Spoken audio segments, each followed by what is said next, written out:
I'm Darryl Belfry. Welcome to an exciting new series called What Makes Them Great. Cale Makar scores 30 goals this year. Exceptional defenseman. Offensively, he's a wizard. What does he do that makes him great? How is he scoring these goals? And more importantly, of how he's scoring it, is there anything that we can take from that and be able to use as an individual player or even as a coach as we're coaching some of our players who might have some capacity to be able to do some different things at the level that they're playing at? So there's a few things that he does exceptionally well. One is he has a tendency of trying to get downhill when he's shooting. So he's not shooting from the point as much as he's trying to get an opportunity to skate on the first touch and get going downhill. So we'll watch him here. You'll see him as he's going to work over the top. What he's going to do is he's going to come from this angle and he's going to try to get going downhill. And by doing that, what he's going to do is he's going to create what we call a middle distance shot. So middle distance would be just outside the top of the circle and kind of like right in this area right here. This is a middle distance shot, which is common for defensemen who score a lot of goals.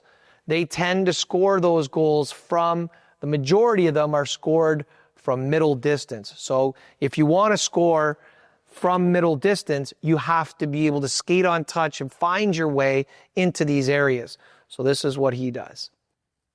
So here you see him skate into the touch, unbelievable shot fake, and then gets into play. So obviously there's a lot of special things that he's doing.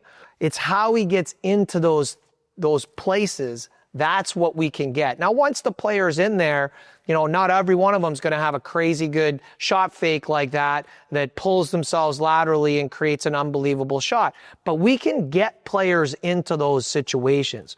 We can encourage them to skate into those spots. Here's another one that we're going to see. Again, he's going to come from that weak side coming into the play. Now, the other thing that you'll notice that he does is on the first touch, he's trying to get that puck right onto his forehand in a threatening position. And that's another thing that we can do. Now, he doesn't do it like right off the initial catch and keep it right on the forehand. He has a little bit of a stick handle that he uses often, but he gets that puck in that forehand position ready to shoot right away. So that's a really good example of it. This is another one where see how quickly on the catch, this one's a really cool example because what we'll notice from this one is on the catch, he's already keeping that puck right back and into a shooting position. This one's pretty special where he just sees that space. If you're used to attacking down as a habit and you know that it works for you, then you're going to recognize this space a lot more. And so having an attitude of trying to create middle distance shots creates habits that we're looking to do that. When we're looking and all of a sudden that space is available, we're going to take more advantage of those spaces. So I want to watch that one again. So he sees this space because he's used to coming downhill, and you see all the habits. He's skating downhill. He's looking to get in on an arc. He's got his puck loaded on the forehand, and he's able to recognize that space.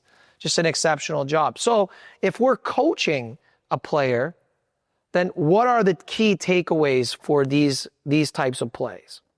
So let's take a look. So rather than, you know, we've all done drills where we have a puck, you know, a line of players in the corner here, and then they pass the puck up to the defenseman, and then he passes it over, and now you have your D-man here in the middle, and he's going to catch it, and he's going to shoot it. And there's a lot of value in that. That's a common drill that everybody does, and there's a lot of value in that. But we could also mix it up where we could just follow this route, where on the first touch, the player is looking to skate and get going downhill. So let's take a look here at this drill, having the puck go low to high, low to high. It gets now to this player. He passes it into your guy, and he moves in on an arc and attacks that open interior space. Similar with this one. Very similar route. Again, you can have it go low to high. Once it gets into that space, he finds his guy into the middle of the ice, and this guy on first touch, right away he's getting the puck loaded on his forehand. He's attacking downhill, looking to generate a shot. While we're not going to be able to create or recreate another Cale Makar, what we can do is we can get players to get in position to be able to get into some great spots on the ice in which they'd have a better chance to be able to score. And who knows? The more they do it, the more they're going to explore those areas. You never know what kinds of things that they're going to do.